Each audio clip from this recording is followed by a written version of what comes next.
Photoshop is one of those tools you just always find yourself using if you're doing any kind of digital media, web. Doesn't really matter. Photoshop's a workhorse.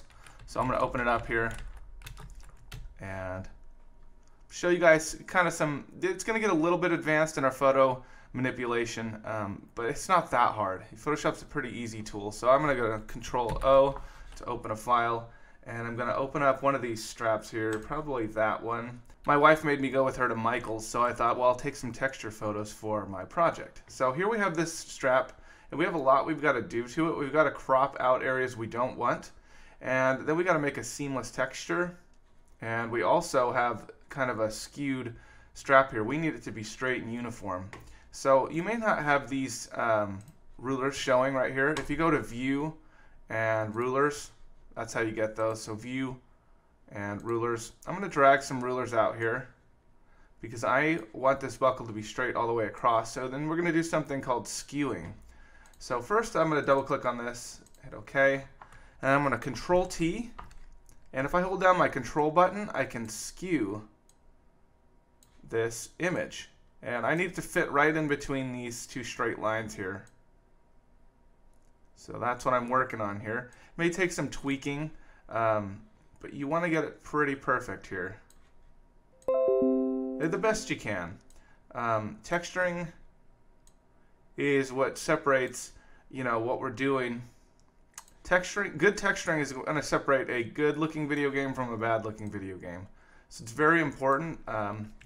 If this isn't the best texture to work with for seamless textures, we're going to have some problems, some issues we have to come in and solve. But the first issue is definitely getting this thing straight so that it doesn't look like it's warped. Because I just took a picture with my phone in a store with, angry looking managers looking at me like, why are you taking pictures of my stuff? So I was in a hurry. This isn't ideal, but it should serve our purposes. Okay, so now I've got that going on there. I'm going to hit Enter key. Then I'm going to take this tool right here. I'm going to drag a lasso around it. And I'm going to get rid of everything that is not our strap here. Image. I'm actually going to go Select Inverse. Select everything else, hit Delete.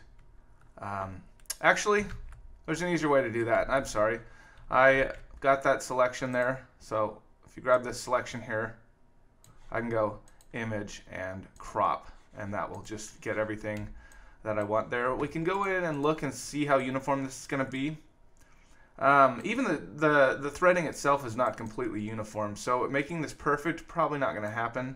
Hopefully it will still look good on our object. So I guess we'll find out here in a second. We may want to make this seamless, but I just want to show you how to apply this texture to our object in certain places. And then we'll go and maybe do some more texture work here in Photoshop. Maybe we'll change this to make it seamless. But the point is that I want to show you there's kind of a workflow here between Photoshop and Maya. So I need to save this. I'm going to save it as a Photoshop file so I can come back to it. I'll call it strap 1. A Photoshop file, so I can always come back to it later and edit it. And then I'm also going to save it as a JPEG. We're not going to want to bring in a Photoshop file into Maya because they're large files, and we want to keep our texture files fairly small.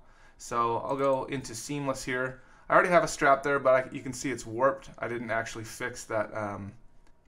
I didn't go through and tweak it to be straight. So I'm just going to call this one Strap 1 JPEG. Alright, go maximum. And then let's go back to Maya and we'll apply that texture.